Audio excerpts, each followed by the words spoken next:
नमस्कार। मैं हूं विकास कुमार और द एक्सप्लेनर के आज के इस अंक में हम बात करने वाले हैं मार्केट में ये जो कोहराम मचा हुआ है। मार्केट में लगातार गिरावट हो रही है और हर दिन जब हम सुबह उठते हैं तो लगता है कि कुछ बेहतर हो, लेकिन हम अपने पोर्टफोलियो को अ, खराब स्थिति में देखते हैं और उसके बाद हम बंद कर देते हैं। तो दोस्तों, आपके मन में ये जरूर सवाल उठता होगा कि आखिर मार्केट में ये जो करेक्शन हो रहा है, क्यों हो रहा है, ये कब तक होगा और क्या इससे हमें डरने की जरूरत है। तो हम एक एक करके जो है आपके सवालों का जवाब देने की कोशिश करते हैं। अब जब भी बाजार में गिरावट होती है तो एक घबराहट स्वाभाविक होती है और निफ्टी को अगर हम देखें तो अक्टूबर के लास्ट से जो गिरावट का दौर शुरू हुआ है वो लगातार अभी तक चल रहा है और नेट टू नेट बेसिस पर निफ्टी में 10 से 12% की ऑलरेडी गिरावट हो चुकी है।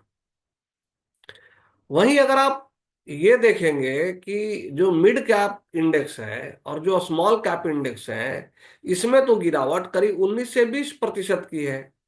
ये तो इंडेक्स लेवल की गिरावट है। अगर आप इनके भीतर के स्टॉक्स को देखेंगे तो वो 40, 50 से 60% तक वो करेक्ट हो चुके हैं। और आप ये मेरी बात को मान लीजिए कि जिस प्राइस पर 2024 के सितंबर में आपने उनको देखा था, अब उस प्राइस पर शायद वो कभी नहीं लौटे।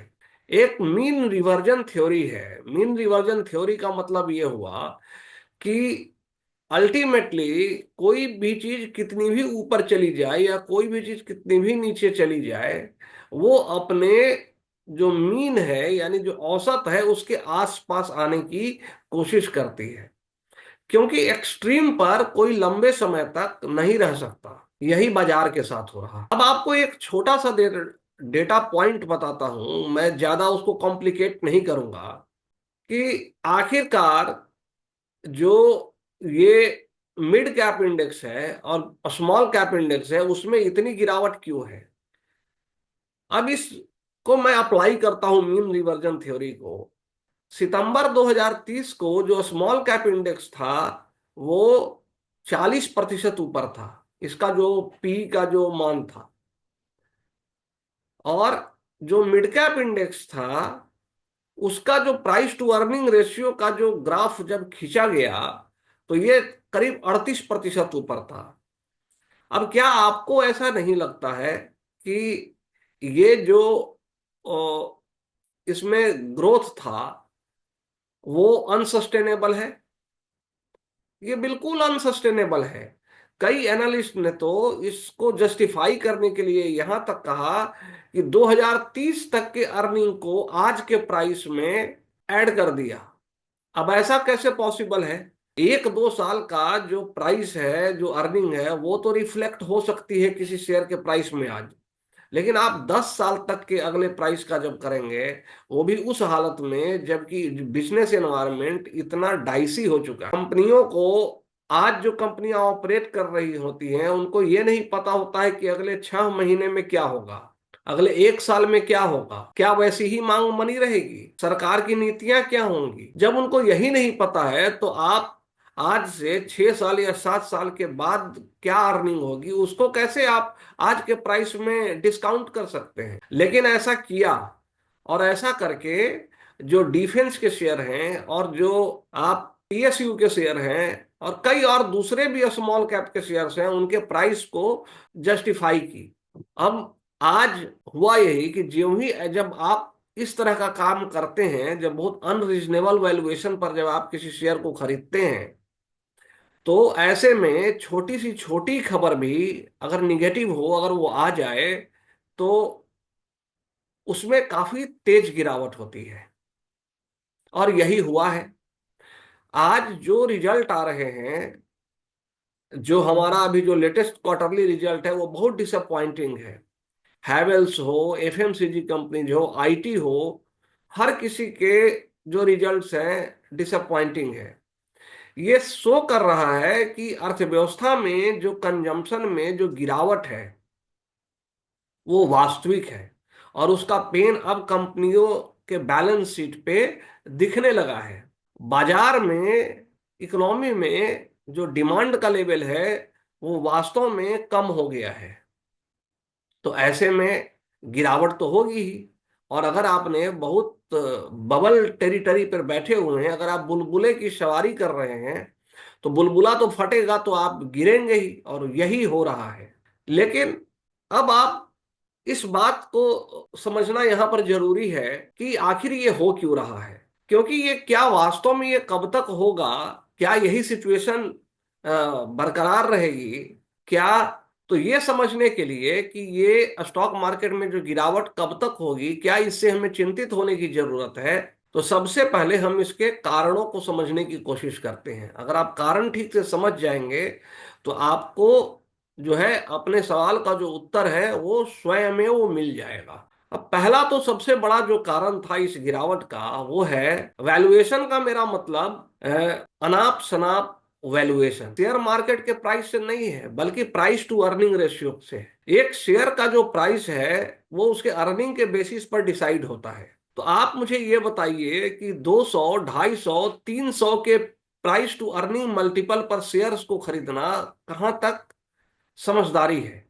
और जब आपने ऐसा खरीदा है और आप उम्मीद कर रहे हैं कि वो जस्टिफाइड है, तो फिर भगवान ही आपका भला करे। अब जोमेटो, एक उदाहरण देता हूं। जोमेटो एक बहुत अच्छा शेयर है, उसके बिजनेस में पोटेंशियल भी है, लेकिन क्या वो 250 प्राइस टू अर्निंग मल्टीपल पर वो जस्टिफाइड है? जियो फिनांस, जिसका अभी तक कोई कारोबार भी नहीं शुरू हुआ है, वो भी 200 के मल्टीपल पर ट्रेड कर रहा है, क्या ये जस्टिफाइड है? तो आज जब बाजार में गिरावट शुरू हो गई है, तो इस तरह के शेयरों पर जो हाई प्राइसेस पर लोगों ने खरीद रखे थे, उनको आज पीड़ा हो रही है, उनको वेदना हो रही है।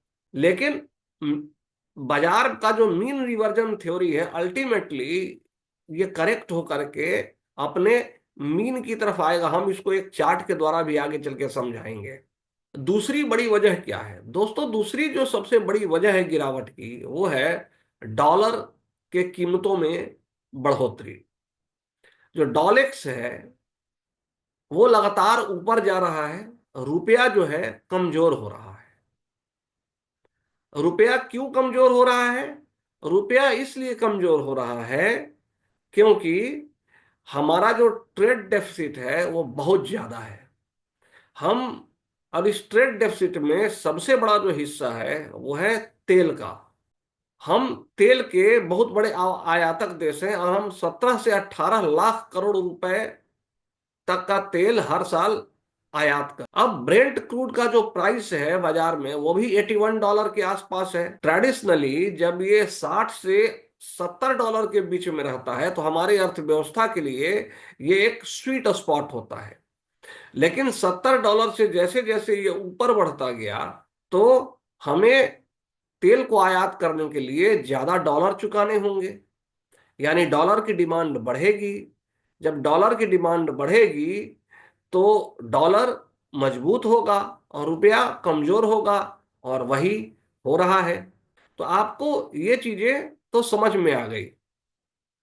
अब डॉलर की कीमत में स्ट्रेंथ आने का एक और बड़ा रीजन है, अमेरिका में ट्रम्प सरकार 20 तारीख से कार्यभार संभालने जा रही है, और ऐसी उम्मीद की जा रही है कि ट्रम्प टैरिफ लगाएंगे, और ट्रम्प की जो नीतियां होंगी वो अमेरिका को और मजबूत बनाएंगी। ऐसे में दुनिया भर से जो कैपिटल है वो निकल करके, खास तौर पे भारत जैसे इमर्जिंग मार्केट से कैपिटल निकल के वो यूएस की तरफ मूव कर रहा है। उसका नतीजा ये हो रहा है कि ऐसी उम्मीद की जा रही है कि जो महंगाई है यूएसए में वो बढ़ेगी। तो 10 ईयर यूएस ट्रेजरी बॉन्ड का जो यील्ड है वो सितंबर 2024 के आसपास, जहां 3.6% था, अब वो बढ़ करके 4.7% हो गया है। इससे क्या पता चलता है? इससे पता चलता है कि वहां महंगाई बढ़ने वाली है। तो जब वहां महंगाई बढ़ेगी तो बॉन्ड यील्ड भी बढ़ेगा, और जो कैपिटल है वो वहां मूव करेगा, क्योंकि वहां रिटर्न ज्यादा मिलेंगे। तो ये आपको समझ में आ गया। तीसरी जो एक बहुत बड़ी वजह है गिरावट की, वो है कंजम्पशन स्लो डाउन। अब ये कंजम्पशन स्लो डाउन क्यों हो रहा है? कहने को हम जो है भारत का एक जो मिडिल क्लास है उसको ग्रेट इंडियन मिडिल क्लास कहा जाता है। यही वो तबका है, करीब 20 से 30 करोड़ के जो पॉपुलेशन का तबका है, जो कंज्यूम करता है, जो घूमता है फिरता है, होटलों में रुकता है, जो पब में जाता है, जो अच्छे अच्छे स्कूलों में बच्चों को पढ़ाता है, जो कपड़े खरीदता है, जो कारें खरीदता है, ये वही ग्रुप है जो कंज्यूम करता है। और इसके जो नीचे वाला ग्रुप है जो रूरल है, उसकी जो परचेजिंग पावर है वो उतनी अच्छी नहीं है। लेकिन पिछले 10 साल में जो मोदी सरकार की आर्थिक नीतियां रही हैं, उसने मिडिल क्लास से धन छीन करके जो गरीब का जो क्लास है, जो गरीब तबका है या मजदूर तबका है, उसको देने की कोशिश की है। अब ये सरकार की आर्थिक नीतियां ही फॉल्टी रही हैं। इससे क्या हुआ है कि जो मिडिल क्लास की जो परचेजिंग पावर है वो लगातार घटती गई है, महंगाई बढ़ता गया है, और जो रियल इनकम है मिडिल क्लास की वो बढ़ी नहीं है या घट रही है। तो वो स्क्वीज हो गया है। तो मिडिल क्लास अपने खर्चों को टाल रहा है। यानी अगर मुझे अगर अगर सब कुछ अगर ठीक होता, मेरी आय अगर बढ़ रही होती, तो शायद मैं कार खरीदता। लेकिन मैं अब कार नहीं खरीदूंगा। ये कार मैंने 2026 के लिए टाल दिया है। अब जब ये बड़े पैमाने पर होने लगे, जब लाखों मिडिल क्लास के लोग जो कार खरीदने वाले हैं, जो बाइक खरीदने वाले हैं, जो घर खरीदने वाले हैं, जब वो टाल दें अपने इन डिसीजंस को, तो ऑटो सेक्टर पे बड़ा खराब इम्पैक्ट पड़ेगा। और आप देखेंगे ऑटो सेक्टर एकदम डाउन ट्रेंड में चला गया है। लाखों कारें डीलरों के पास पड़ी हुई हैं। ये कंजम्पशन के बहुत बड़े स्लोडाउन की ओर इशारा करता है, और ये स्लोडाउन है सरकार की गलत टैक्स नीतियां और इनकम में ग्रोथ ना होना। सब्सिडी आधारित इकोनॉमी की तरफ मोदी सरकार ने देश को बढ़ा दिया है, जहां लाखों करोड़ रुपए सब्सिडी में दिए जा रहे हैं। लोगों को 5 किलो चावल, दाल और तेल दिया जा रहा है। अब इसमें पैसा तो जा ही रहा है। अगर इसी पैसे को अगर कैपेक्स में खर्च किया जाता, अगर उससे हम उसको स्टार्टअप्स को इनोवेट करने में लगाते, मैं ये नहीं कह रहा है कि आप उनसे पूरा पैसा ले लो, उसका एक चंक भी अगर आप प्रोडक्टिव एसेट्स के निर्माण में लगाते, तो आज जॉब की समस्या इतनी विकराल नहीं होती। जो एक विकराल है, काफी जॉब के मामले में काफी भयावह स्थिति है। तो जो ये कंजम्पशन में जो स्लो डाउन हुआ है और जो हाई लेवल ऑफ टैक्सेशन है, उसके चलते मिडिल क्लास का डिमांड कम हुआ है। और इसका नतीजा ये हो रहा है कि जो एफएमसीजी से लेकर के जितने भी सेक्टर्स पर है उसका असर। दोस्तों, एक और बहुत बड़ा रीजन है, वो है मिडिल क्लास का कंजम्पशन स्लो डाउन। अगर आप देखेंगे तो पिछले 10 सालों में उनका रियल इनकम जो है वो घटा है, क्योंकि महंगाई बहुत बढ़ी है और सरकार ने उतने ही अनाप शनाप टैक्सेस लगा दिए हैं। इससे वे कंज्यूम कम कर रहे हैं, और कम कंजम्पशन होने से मिडिल क्लास जो अर्थव्यवस्था में डिमांड पैदा करता है वो डिमांड पैदा नहीं हो रहा है। और इसके चलते इसका जो असर है कंपनियों के बैलेंस शीट पर अब दिखने लगा है।